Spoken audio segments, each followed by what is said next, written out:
Karnataka state के young dynamic state president Shri Prahlad Joshi, all India general secretary Shri Ananth Kumar, जिन्होंने कि मध्य प्रदेश में हिस्टोरिकल विक्ट्री दिलाने में पूरी कोशिश की, हमारे ऑल इंडिया जनरल सेक्रेटरी और यहां के इंचार्ज श्री थावरचंद जी गहलोत, और जो पूरे ऑर्गेनाइजेशन का काम सारे देश में विशेष रूप से देखते हैं, ऐसे all India general secretary Shriman Ramlal ji, former chief minister Shri Sadananda ji Gowda, former chief minister Shri Jagadish ji Shettar, Shri Eshwarappa ji, Shri R Ashok, Shri Arvind Limbavali, Shri और बगल में कौन बैठे हैं, गोविंद काजोल, सीटी रवि और मिस्टर सुमन्ना, बंधु भगिनियरे, नन्नजिल्ला नमस्कार गलु। वैसे देखिए मैंने बिना देखे बोला है,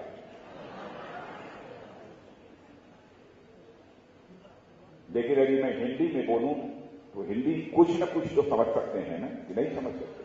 समझ सकते हैं। इस प्रदेश कार्य समिति के सम्मानित मेरे बहनों एवं भाइयों, पहली बार स्टेट एग्जीक्यूटिव की इस मीटिंग को संबोधित करने के लिए आप सबके सामने खड़ा हुआ हूं। प्रहलाद जोशी के प्रेसिडेंट बनने के बाद, वैसे इसके पहले जब सदानंद गौड़ा स्टेट प्रेसिडेंट थे, उस समय स्टेट एग्जीक्यूटिव की मीटिंग को एड्रेस करने के लिए मैं बेंगलोर आया था, लेकिन मुझे याद है कि उसके बाद ही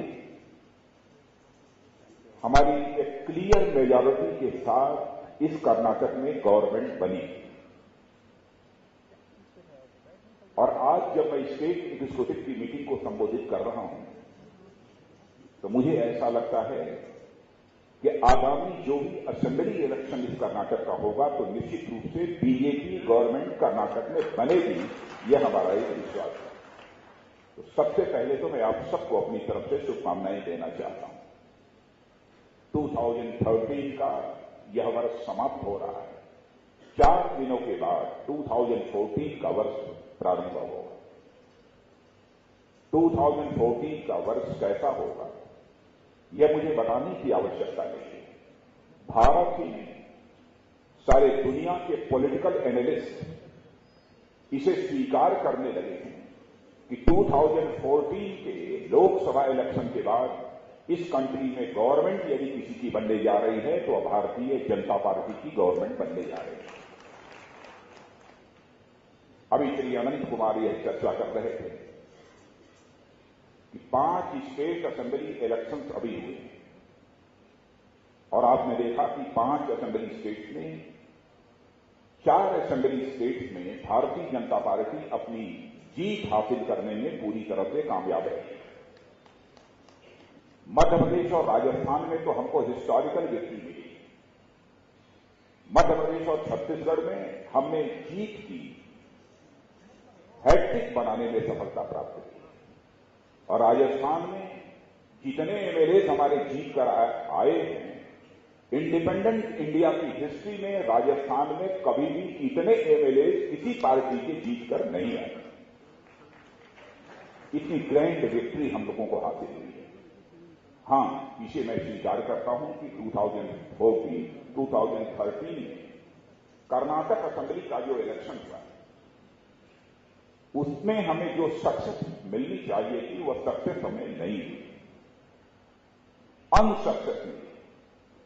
लेकिन हम सबको हताश, निराश और डिस्परेट होने की आवश्यकता नहीं है। अनसक्सेस को हम एक चैलेंज के रूप में स्वीकार करते हैं, और हम यह इंट्रोस्पेक्ट करते हैं कि क्या लैप्सेस रह गए हैं, क्या कमियां रह गई हैं। उन लैप्सेस को, उन कमियों को हम दूर करने की कोशिश करते हैं, और आगे विजय प्राप्त करने का, जीत हासिल करने का संकल्प लेकर हम अपने कदम को आगे बढ़ाते हैं। यह भारतीय जनता पार्टी का यह कैरेक्टर है। और इसी के साथ हम आगे बढ़े। अनंत कुमार ने यह बताया कि आगामी लोकसभा चुनाव के लिए हम लोगों ने 272 प्लस का टारगेट रखा है। इस टारगेट को हमें अचीव करना चाहिए। कोई यह कह सकता है कि इस टारगेट को आप कैसे अचीव करेंगे, क्योंकि आज तो लोकसभा के अंदर 160 member of parliament Bharatiya Janata party की, तो एकाएक भारतीय जनता पार्टी 272 प्लस के टारगेट को कैसे अचीव करेगी। यदि यह कोई सवाल करता है तो मैं समझता हूं उस पर संदेह करने का कोई कारण नहीं है। क्यों हमको यह सक्सेस हासिल होगी, मैं बताना चाहता हूं। फर्स्ट पॉइंट, पहला पॉइंट, गुड गवर्नेंस और डेवलपमेंट के मामले में यदि प्रूवन ट्रैक रिकॉर्ड इस हिंदुस्तान में किसी पॉलिटिकल पार्टी का है तो वह केवल और केवल भारतीय जनता पार्टी का है और किसी दूसरी पॉलिटिकल पार्टी का नहीं। बीजेपी ने भी, एनडीए गवर्नमेंट भी हम लोगों ने इस देश में चलाई है। श्री अटल बिहारी वाजपेयी जी हमारे प्राइम मिनिस्टर, और कोई भी पॉलिटिकल एनालिस्ट हो, जितनी भी इंडिपेंडेंट इंडिया में गवर्नमेंट रही है, सारे गवर्नमेंट के गवर्नेंस के परफॉर्मेंस का कंपैरिजन यदि करें तो स्वाभाविक रूप से सच्चाई को स्वीकार करेगा कि इस इंडिपेंडेंट इंडिया में गुड गवर्नेंस देने वाली यदि कोई पॉलिटिकल पार्टी रही है तो वह भारतीय जनता पार्टी है। ये सभी सच्चाई को स्वीकार करें। मध्य प्रदेश, छत्तीसगढ़ और गुजरात, हम लोगों ने अपनी विक्ट्री की हैट्रिक बनाई है, गुड गवर्नेंस के कारण बनाई है। गुड गवर्नेंस और डेवलपमेंट, ये हमारे दो इश्यूज होते हैं जिन इश्यूज के आधार पर हम अपने पूरे इलेक्शन को खड़ा करने का काम करते हैं। जहां पर हमारा यह एक प्रूवन ट्रैक रिकॉर्ड है, वहीं पर हम सब इस मामले में भी सौभाग्यशाली हैं। इस कंट्री का मोस्ट पॉपुलर लीडर भी हमारे पास है, जिसे हमने प्राइम मिनिस्ट्रियल कैंडिडेट के रूप में प्रोजेक्ट किया है।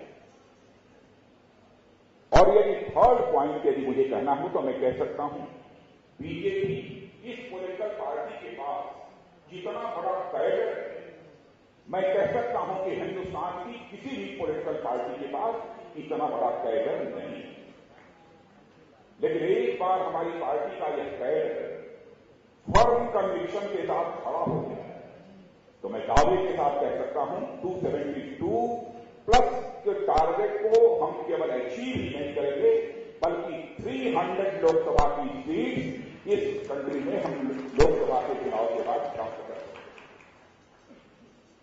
और यह बात कॉन्फिडेंस के साथ मैं इसलिए कहता हूं, राजस्थान में जब असेंबली इलेक्शन चल रहा था, वहां जिसे चीफ मिनिस्टर कैंडिडेट के रूप में हमने प्रोजेक्ट किया था वसुंधरा जी, तो मैंने वसुंधरा जी से पूछा कि आपको क्या उम्मीद है, कितनी सीटें असेंबली की हम इस असेंबली इलेक्शन में जीतेंगे।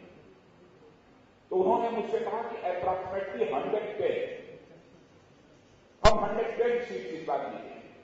वह भी एक्सपेक्ट नहीं कर रही थी कि इस बार के असेंबली इलेक्शन में राजस्थान में भारतीय जनता पार्टी को 163 सीट पर भी प्राप्त होगी, यह उनको भी कल्पना है।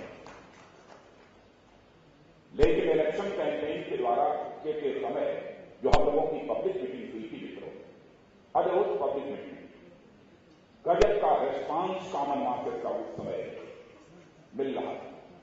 उस समय हम लोगों को लगता था कि कुछ भी हो सकता है, फिर भी हम यह मान कर चलते थे, हमारा असेसमेंट यह था कि मोर देन 105 सीट्स हम नहीं प्राप्त कर पाएंगे, मैक्सिमम 125 सीट ही हमको मिलेंगे, 163 सीट तक होगी। वैसे ही आज भले ही कोई कहता हो कि लोकसभा के चुनाव में बीजेपी को मोर देन 215 सीट मिलेगी, लेकिन मुझे लगता है कि आज देश में जैसा पॉलिटिकल एटमॉस्फेयर है और जिस तरीके से हमारे prime minister candidate Narendra Modi की पॉपुलरिटी है, कहीं हम 300 से अधिक सीटों को क्रॉस न करना है, ऐसा मुझे लगता है। लेकिन कांग्रेस पार्टी की अपनी तरफ से यह पूरी कोशिश है। भारतीय पार्टी का जो गुड गवर्नेंस और डेवलपमेंट का इशू है, इससे कॉमन मासेस के अटेंशन को डाइवर्ट कर दिया है। यह बराबर कोशिश यह कांग्रेस पार्टी के द्वारा होती है। हम सबको काशत रखने की जरूरत है कि गुड गवर्नेंस और डेवलपमेंट का हमारा जो इशू है, इससे कॉमन मासेस के अटेंशन को हम डाइवर्ट न होने दें। आपने देखा 2002 का गुजरात का जो रायट था, उस रायट को लेकर लगातार 10 वर्षों से लगातार चीफ मिनिस्टर नरेंद्र मोदी को परेशान करने की कोशिश की जा रही है। एसआईटी स्पेशल इन्वेस्टिगेटिव टीम ने अपनी एक कंप्रेहेंसिव इंक्वायरी करने के बाद एक रिपोर्ट दी और रिपोर्ट देने के बाद यह कहा कि गुजरात के चीफ मिनिस्टर नरेंद्र मोदी का इस कमलर रायट में कोई हाथ नहीं है, क्लीन चिट दी।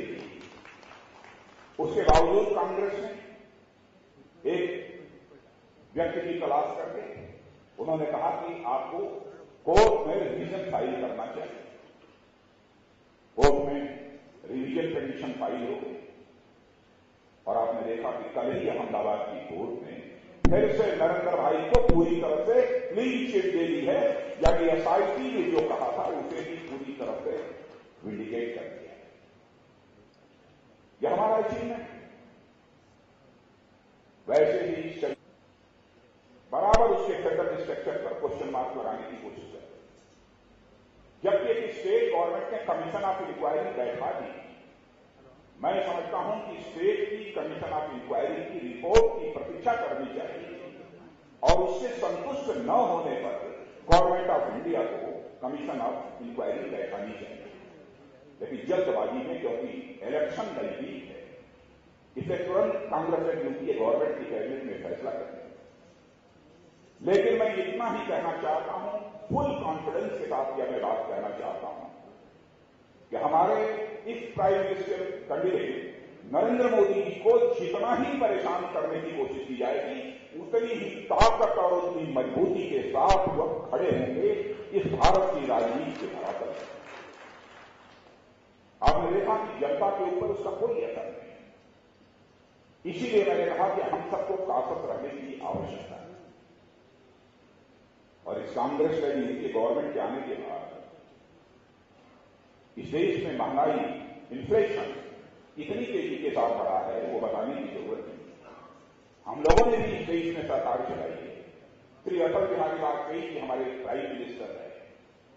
कौन नहीं जानता, इंडिपेंडेंट इंडिया की हिस्ट्री में इन्फ्लेशन को लगातार 6 ईयर्स तक कंट्रोल्ड रखने में यदि किसी पॉलिटिकल लीडर ने सक्सेस हासिल की है, किसी प्राइम मिनिस्टर ने सक्सेस हासिल की है, तो उस प्राइम मिनिस्टर का नाम है श्री अटल बिहारी वाजपेयी। लेकिन जब जब कांग्रेस गवर्नमेंट आती है, तब तक इन्फ्लेशन बढ़ने का सिलसिला प्रारंभ हो जाता है। आज ओनियन, अब ओनियन को आप यहां क्या कहते हैं? क्या यूरिडी, हम लोग की तरफ प्याज बोलते हैं, ओनियन। किसान का ओनियन तो 10 रुपीज पर केजी की रेट से खरीदा जाता है, लेकिन मार्केट में उसे 100 रुपीज पर केजी की रेट से बेचा जा रहा है। इन्फ्लेशन की हालत ये हो गई।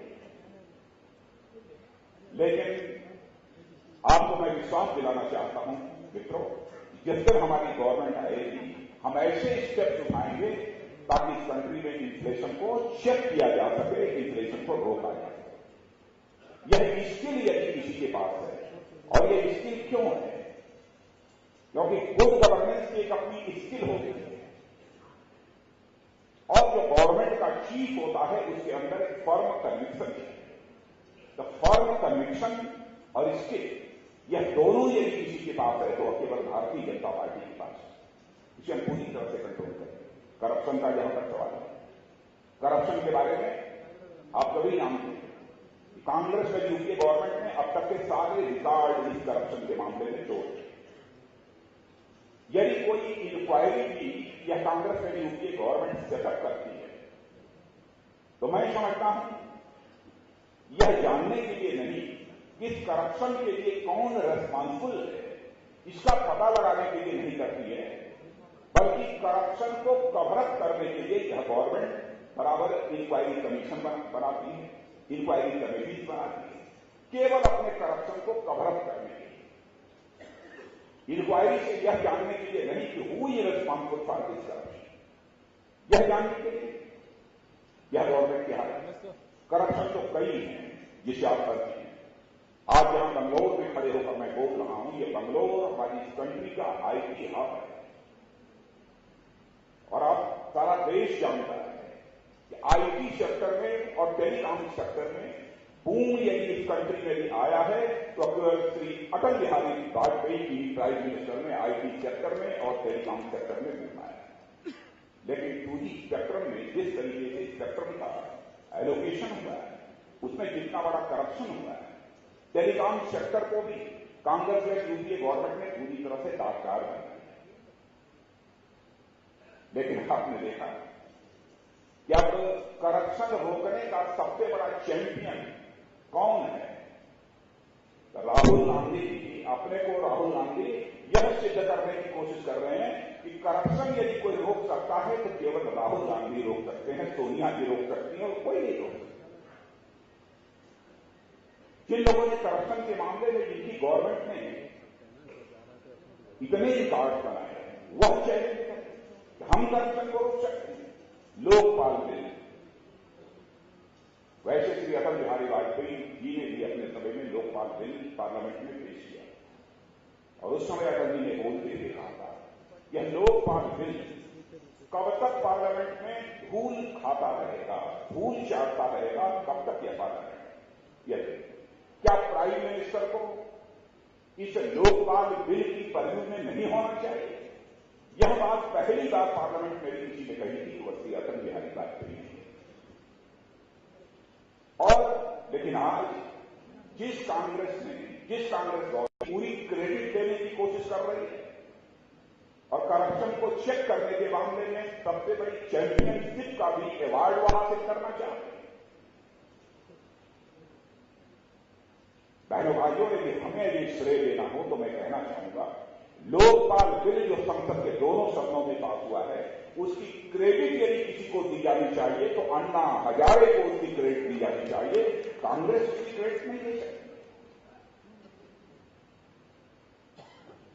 लेकिन मैं ऐसा मानता हूं कि लोकपाल बिल पारित हुआ है, इसमें हमारे संसद यानी पार्लियामेंट के दोनों हाउसेस लीडर अपोजिशन, लोकसभा में श्रीमती सुषमा स्वराज और राज्यसभा में श्री अरुण जेटली ने बहुत ही इंपॉर्टेंट रोल प्ले किया है। मैं उनको भी अपनी तरफ से बधाई देना चाहता हूं। लेकिन लोकपाल बिल अपने में यह सफिशिएंट नहीं है। इसके लिए यह भी आवश्यक है कि विसल ब्लोअर प्रोटेक्शन बिल भी संसद में पारित होना चाहिए और विसल ब्लोअर प्रोटेक्शन बिल भी जब भारतीय जनता पार्टी की जो गवर्नमेंट बनेगी तो हम इसे पास करेंगे। इसेंशियल सर्विसेज टाइम बाउंड की जानी चाहिए।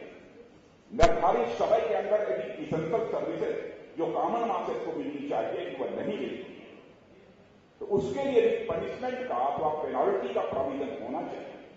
यह भारतीय जनता पार्टी का यह मानना है। तब जाकर यह लोकपाल बिल इफेक्टिवली यह लागू हो पाएगा और इसका इफेक्ट, इसका प्रभाव देखने को इस देश को मिलेगा। यानी काफी हद तक करप्शन को हम चेक कर सकते हैं, करप्शन को हम मिनिमाइज कर सकते हैं। केवल लोकपाल बिल से नहीं, लोकपाल बिल के साथ विसल ब्लोअर प्रोटेक्शन बिल भी पास होना चाहिए और इसेंशियल सर्विसेज जो कॉमन मार्केट को मिलती है उसे टाइम बाउंड किया जाना चाहिए, तभी याद रखें। और इसके अंदर करप्शन, लोकपाल बिल, यह सब सारे जितने भी इशूज हैं, इस पर भारतीय जनता पार्टी के कंसेप्ट में बराबर क्लैरिटी रही है कि हम इस करप्शन को हम कैसे रोक सकते हैं। बराबर क्लैरिटी रही है। इस पर हम लोगों के मन में कभी भी कोई कंफ्यूजन नहीं रहा। यदि मैं अपनी स्टेट गवर्नमेंट की चर्चा करूं, स्टेट गवर्नमेंट के बारे में आप लोग जानते हैं 6 महीने से यहां पर कर्नाटक में कांग्रेस की गवर्नमेंट है। क्या हो रहा है? केन शुगर ग्रोवर्स असेंबली के सामने आकर सुसाइड कर रहे हैं। इससे बड़े शर्म की बात किसी गवर्नमेंट के लिए और दूसरी क्या हो सकती है? क्यों ऐसा हो रहा है? मैं जानता हूं कि एक क्विंटल केन शुगर से 35 केजी शुगर और 150 यूनिट पावर और 40 लीटर अल्कोहल तैयार किया जा सकता है। और यदि सारी की सबकी यदि कास्ट को यदि हम मिला लें तो एक क्विंटल केन शुगर से लगभग 40,000 करोड़ 40,000 रुपए हमको प्राप्त होते हैं। तो केन शुगर ग्रोवर्स को रिम्यूनरेटिव और फेयर प्राइसेस क्यों नहीं दी जा सकती हैं, यह हमारी समझ के परे है। और कर्नाटक के केन शुगर ग्रोवर्स को यहां असेंबली के सामने आकर उनको सुसाइड करने पर मजबूर होना पड़ता है। और बहनों भाइयों, मैं कह सकता हूं फार्मर्स के लिए भी इस हिंदुस्तान में सबसे अधिक काम यदि किसी पॉलिटिकल पार्टी ने किया है, किसी गवर्नमेंट ने भी किया है, तो बीजेपी गवर्नमेंट ने किया है। आप मध्य प्रदेश में चले जाइए, छत्तीसगढ़ में चले जाइए, वहां पर आज हमारी गवर्नमेंट फार्मर्स को 0% रेट ऑफ इंटरेस्ट पर एग्रीकल्चरल लोन प्रोवाइड कर रही है। मुझे याद है जब पहली बार यहां पर गवर्नमेंट बनी थी और जेडीएस मिस्टर कुमार स्वामी उसे लीड कर रहे थे और येदियुरप्पा जी उसमें फाइनेंस मिनिस्टर थे। तो येदियुरप्पा जी, मैं उस समय नेशनल प्रेसिडेंट था, येदियुरप्पा जी मुझसे मिलने गए। उन्होंने पूछा कि मैं इस बार एनुअल बजट पेश करने जा रहा हूं हाउस में, फार्मर्स के लिए मुझे क्या करना चाहिए। तो मैंने उनको सजेस्ट किया था उस समय, शायद वो 2006 रहा, 2006 में मैंने उनको सजेस्ट किया था। मैंने कहा था कि फार्मर्स को एग्रीकल्चरल लोन वो 4% रेट ऑफ इंटरेस्ट पर दिया जाएगा, यह आप अपने बजट स्पीच में बोलिए।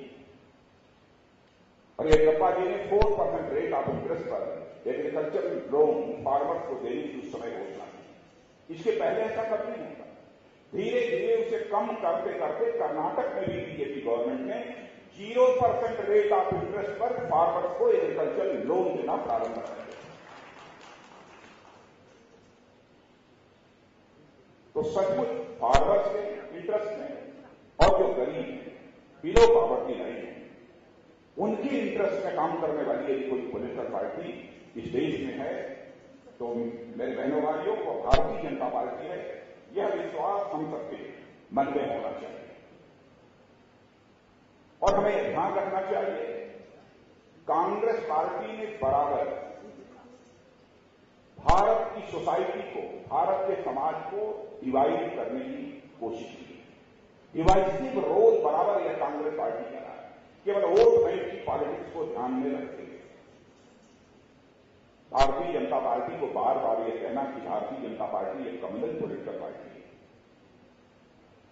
मैं ये कहना चाहता हूं कि सचमुच हिंदुस्तान की सबसे बड़ी सेकुलर पॉलिटिकल पार्टी यदि कोई है तो वो बीजेपी है और सबसे बड़ी कम्युनल पॉलिटिकल पार्टी यदि कोई है तो वह कांग्रेस है।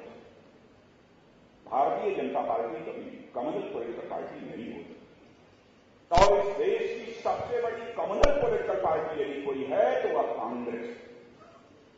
बराबर हिंदू, मुस्लिम, क्रिश्चियन इनके बीच डिवाइड पैदा करके, इनके बीच दूरी पैदा करके बराबर वोट हासिल करने की कांग्रेस ने बराबर यह कोशिश की। आपने देखा फिर नरेंद्र मोदी को भी बराबर है कम्युनल लीडर के रूप में डिफेंड करने की कोशिश कांग्रेस की गवर्नमेंट ने की, लेकिन कोर्ट ने कल उन्हें क्लीन चिट दे दिया।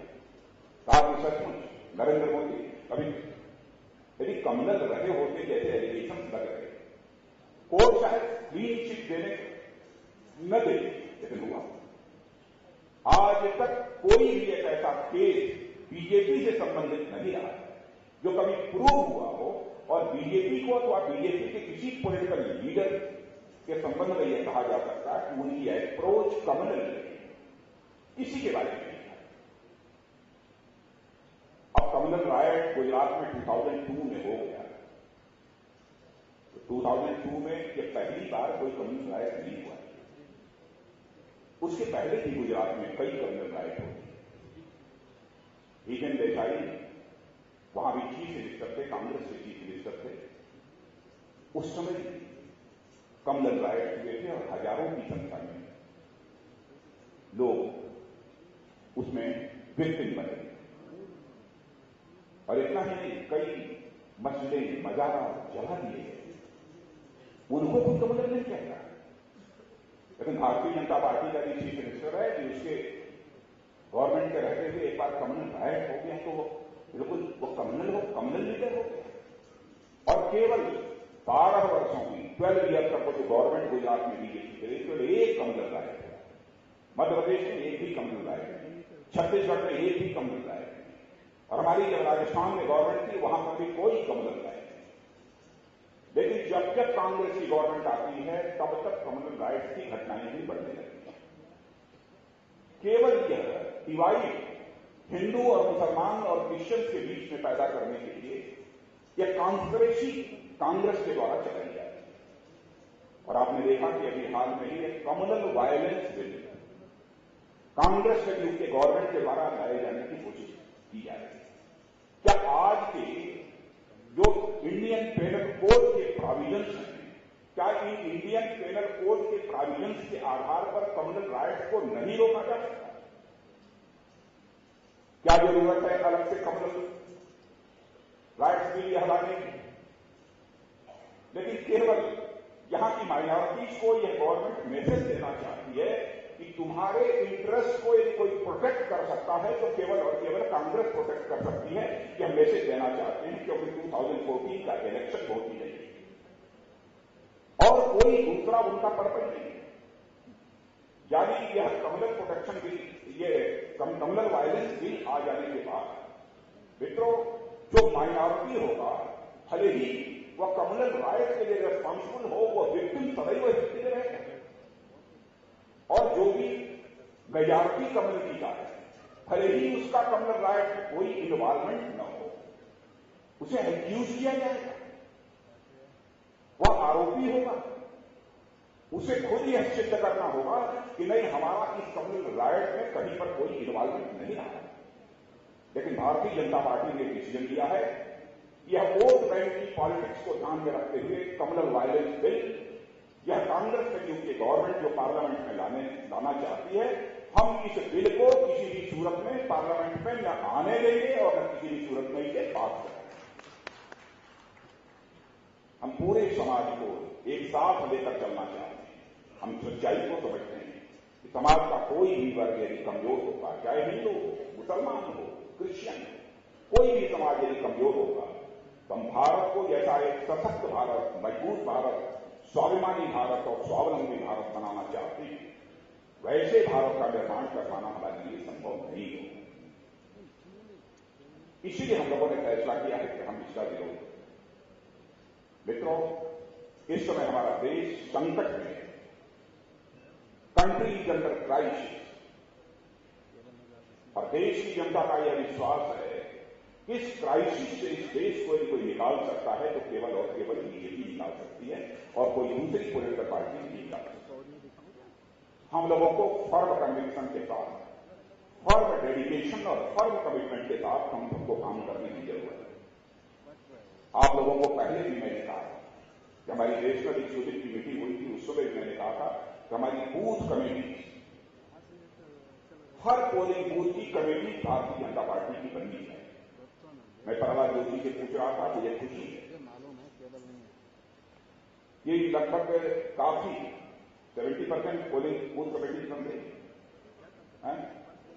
60% पोलिंग बूथ कमेटी बन चुकी है। यह जानकारी प्रहलाद जोशी ने दी। लेकिन मैं आप सबसे इस स्टेट एग्जीक्यूटिव में आपका आह्वान करना चाहता हूं कि मित्रों, यह आप संकल्प लीजिए कि विदिन ए मंथ, 1 महीने के अंदर कर्नाटक स्टेट का एक भी पोलिंग बूथ शेष नहीं बचेगा जहां पर कि बीजेपी की बूथ कमेटी नहीं बन जाएंगी। यह संकल्प लेकर हम लोगों को इस एग्जीक्यूटिव की बैठक के बाद अपने क्षेत्र को वापस होना है। यदि हम ये संकल्प नहीं लेते तो हम जो चुनावी सफलता हासिल करना चाहते हैं वह चुनावी सफलता हासिल नहीं हो सकती। मेरा यह मानना है कि हमारी बूथ कमेटी बनी हुई है तो हमारा वह बूथ का वर्कर पार्टी के मैसेज को लेकर घर घर जाने का काम करता है और साथ ही जिस दिन पोलिंग डेट होती है, पोलिंग के डेट उस दिन भी, पोलिंग के दिन भी लोगों को निकालकर और साथ जाकर तो वोट वहां पर ईवीएम मशीन के माध्यम से बीजेपी के फेवर में वो वोट दिलवाता है। सबसे बड़ा रोल यदि किसी का होता है तो हमारे बूथ कमेटी के वर्कर का होता है।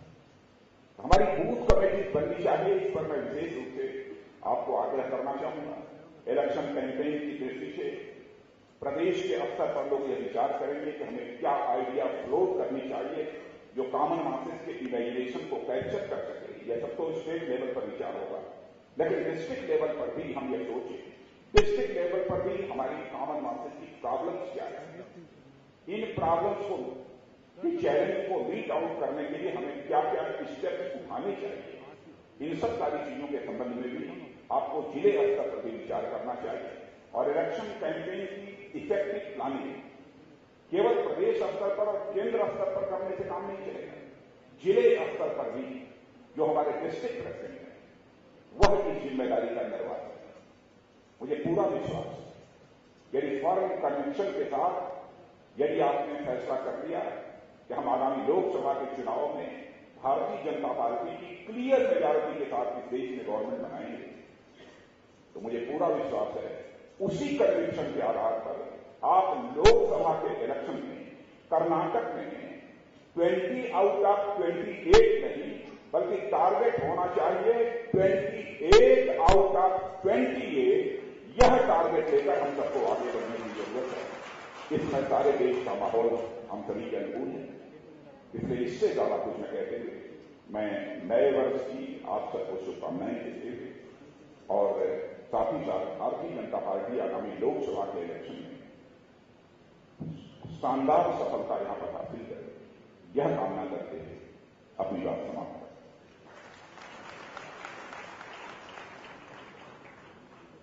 ವಿಶೇಷ ಕಾರ್ಯಕಾರಿಣಿಯನ್ನು ವಿದ್ಯುಕ್ತವಾಗಿ ಉದ್ಘಾಟಿಸಿ ನಮ್ಮೆಲ್ಲರಿಗೆ ಪ್ರೇರಣೆ ಮತ್ತು ಸಂಕಲ್ಪದ ದೀಕ್ಷೆಯನ್ನು ಕೊಟ್ಟಂತ ಶ್ರೀ ರಾಜನಾಥ್ ಸಿಂಗ್ ಅವರಿಗೆ ಧನ್ಯವಾದಗಳು. ಎಲ್ಲರೂ ಕುತ್ಕೊಳ್ಬೇಕು, ಒಂದು ನಿಮಿಷ ಕುತ್ಕೊಳ್ಬೇಕು.